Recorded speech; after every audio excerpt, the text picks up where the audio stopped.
Hello বন্ধুরা, good evening. তোমরা সবাই কেমন আছো? আশা করি অনেক অনেক ভালো আছো, সুস্থ আছো, আর আমরাও ভালো আছি। আর গুড ইভিনিং বলার কারণ হচ্ছে, এটা হচ্ছে মহালয়ার দিন বিকেলবেলায় আমি এই ভিডিওটা শ্যুট করেছিলাম। দেখো, এখানে একটা ফোন ডেলিভারি করতে এসেছিলো। এটা হচ্ছে আমার বাবার ফোন। তো এই ফার্স্ট টাইম আমার বাবা একটা ফোন কিনলো, তো যার জন্য আমি ভিডিওটা করলাম। এর আগে কিনেছিল অনেক আগে কিপ্যাড ফোন, তো তারপরে আর কোনো দিনও উনি ফোন কেনেনি, ভাইয়ের ফোনগুলোই ইউজ করতো।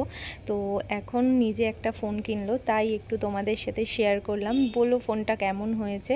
আর হচ্ছে টাকা দেওয়া মানে হচ্ছে প্রত্যেক বছরই বাবা আমাদেরকে কিছু কিছু টাকা দেয়, মানে জামা কাপড় কিনে দেয় মা, কিন্তু বাবা আমাদেরকে কিছু কিছু টাকা দেয় হাতে পুজোতে ঘোরার জন্য বা কিছু কেনার জন্য। তো সেটাই বাবা এখানে দিচ্ছে টাকা পয়সা সবাইকে। তো সবাইকে ডেকেছে, এদিকে আমার কাকার ছেলে মেয়ে, আমার পিসির ছেলে, আমার ভাই ছিল না, ভাইকে ফোন করা হলো যে আয় টাকা দিচ্ছে বাবা। তো যার জন্য এটা হলো এই যে পুচকির, আর ও দেখো টাকা পেয়ে কি ও টাকা দেবে না হাতে, তো আমাদেরকেও দিয়েছে, আমার ছেলেকে, আমাকে, আমার হাজব্যান্ডকেও দিয়েছে। তো ওটাই তোমাদের সাথে শেয়ার করলাম। আর এ তো টাকা পেয়ে খুবই খুশি, ও টাকাটা হাত থেকে মানে কাউকে নিতে দেবে না হাত থেকে। তো যাই হোক, আমরা তো এখন রাত্রেবেলা ডিনার করে বেরিয়ে পড়েছি বাড়ি যাব বলে, কারণ হচ্ছে আগামীকাল আমার ছেলে স্কুল রয়েছে। তো আর মাত্র 2-1 দিন স্কুল হবে, যার জন্য এখন আর কামাই করলে চলবে না। এখন অনেক হোমওয়ার্কও দিতে পারে, হলিডে হোমওয়ার্ক, অনেক দিন ছুটি থাকবে, যার জন্য তো আমরা বেরিয়ে পড়েছি। দেখো, আর এখন দেখো রাস্তাঘাট পুরো ফাঁকা হয়ে গেছে, প্রায় বলতে গেলে এখন 10:30 মতো বাজে। তো আমরা বেরিয়ে পড়েছি বাড়ি যাওয়ার জন্য।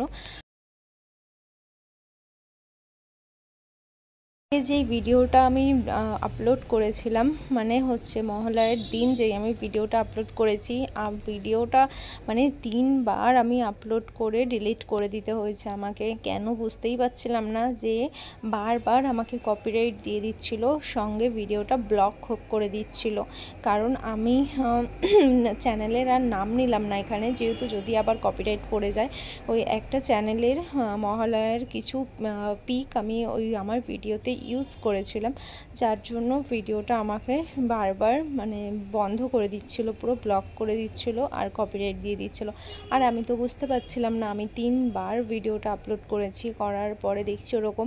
তারপরে ভাবলাম কি দেখি তো এইগুলো সরিয়ে কি হয়, তারপরে আবার এডিটিং করে তারপরে ভিডিওটা আমি আপলোড করেছি। আর দেখো, রাত্রেবেলায় তোমাদেরকে আমাদের শিউলি ফুল গাছটা দেখালাম, কারণ কি সুন্দর গন্ধ বেরিয়েছে এখানে। আর হচ্ছে শিউলি ফুল গাছে তো রাতেই শিউলি ফুল ফোটে, আর পুরো গন্ধে ময়ময় করছে, ওই জন্য তোমাদের সাথে একটু শেয়ার করলাম। আর আমি ঘরে চলেও এসেছি। দেখো, ঘরে পুরো মানে ঘরটা বন্ধ ছিল, আর কেমন একটা গন্ধ হয়ে গেছে ঘরে।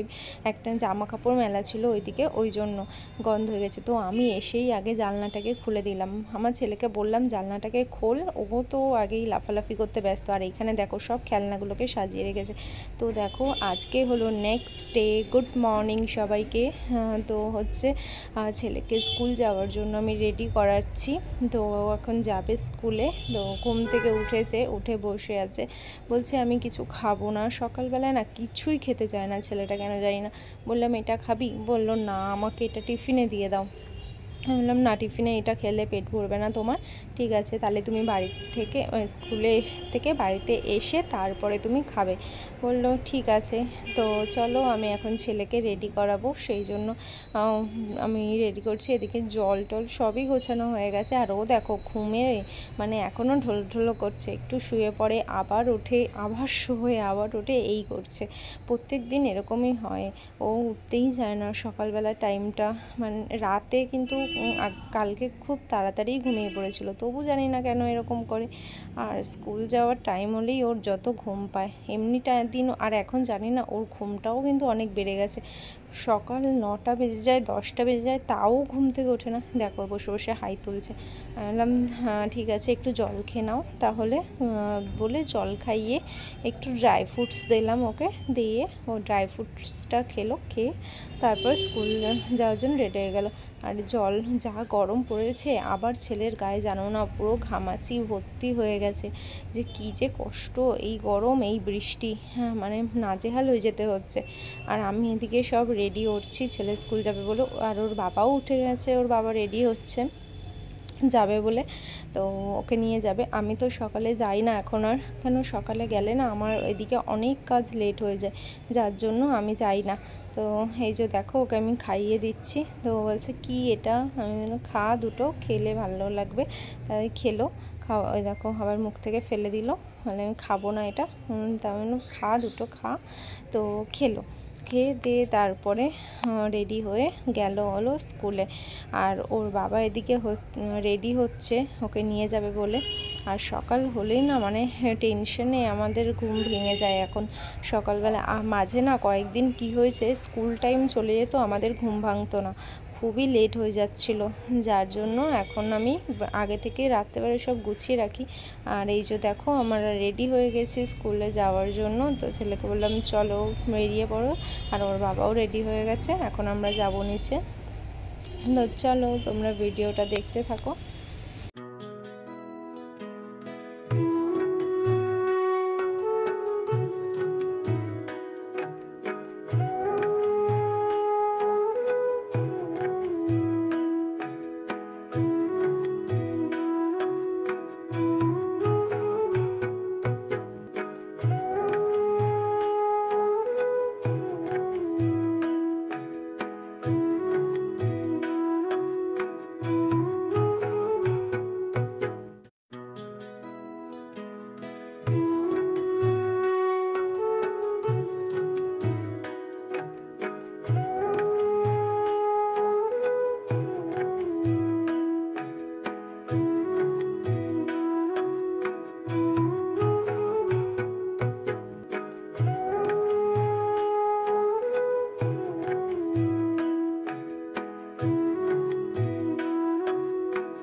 আর আমরা নিচে এসে দাঁড়িয়ে আছি, কারণ ওর বাবা গাড়ি বের করছে এই জন্য।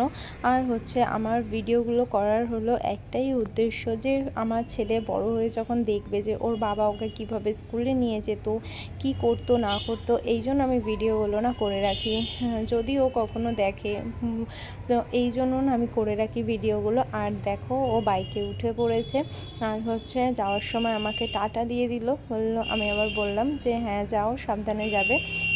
তো আর ওই দিক থেকে ও যাচ্ছিল যখন ওর জেঠু আসছিল গাড়ি নিয়ে, ওকে ডাকছিল, ও তো শুনতেই পাচ্ছিল না। তো আমি ভাবছি কে ডাকছে, আমিও অত খেয়াল করিনি। আর এই যে ওর জেঠু, আর হচ্ছে তারপরে দেখি ওর জেঠু। আর দেখো এখানে আমাদের মানে আজকে রাস্তাটা ভীষণ ফাঁকা, যেহেতু ভোরবেলা তো রাস্তা ফাঁকাই তো থাকবে। আর আকাশটা দেখো ভালোই লাগছে না, পুজো মনে হচ্ছে যে পুজো চলে এসেছে। আর এদিকে দেখো এই মিনি হচ্ছে সব সময় আমাদের এই ঘাড়ের মানে মাথার উপরে উঠে বসে থাকে, বোঝাই যায় না যে ও কোন সময়, ও সব সময় এই জায়গাটায় শুয়ে থাকে। আমার না বিড়াল দেখলে ভীষণ ভয় লাগে জানো, আমাদের ঘরের জানলা থেকেও মাঝে মাঝে ঢুকে যায়, গিয়ে খাটের উপরে বসে থাকে, আমার যে কি ভয় লাগে। আর এই যে দেখো সেদিনকার কালকে বললাম না তোমাদের, যে শিউলি ফুলগুলো পড়ে পুরো জলের মধ্যে, এই যে এখানে বৃষ্টির জন্য না এই জায়গাটা একটু জল জমে থাকে, আর এইখানটাই শিউলি ফুলগুলো পড়ে। এই ফুল কি ঠাকুরকে দেওয়া যায় বলো, এই জন্য না ঠাকুরকে দিতে পারি না। কি সুন্দর ফুলগুলো হয়ে রয়েছে, কোথায় কোথায় যে গিয়ে পড়ে, জুতোর উপরে পড়ে, পাইপে গিয়ে পড়ে, তো গাছটা এমনই জায়গায় যে নোংরা জায়গায় পড়ে, আর ফুলগুলো না ঠাকুরকে দেওয়া যায় না। তো তোমাদেরকে আজকে দেখালাম এই জন্য আমাদের গাছের ফুলগুলো। দেখো কি ভালো লাগছে শিউলি ফুলের গন্ধটা, আমি আবার গন্ধটা নিলাম, খুবই ভালো লাগছে, আমার না খুব ভালো লাগে। আগে জানো আমাদের পাশের বাড়ি একটা শিউলি ফুল গাছ ছিল, মানে বর্ষাকালে পুরো গাছের তলাটা পুরো মানে সাদা হয়ে থাকতো, কী যে ভালো লাগতো। আর আমরা শিউলি ফুল তুলতে গিয়ে কত পিছলা খেয়ে খেয়ে পড়ে যেতাম। আর এই যে দেখো সেই গাছটা, আর আমাদের পাশের বাড়ির শিউলি ফুল গাছটা কিন্তু অনেক বড় ছিল। ঠিক আছে, আজকের মতো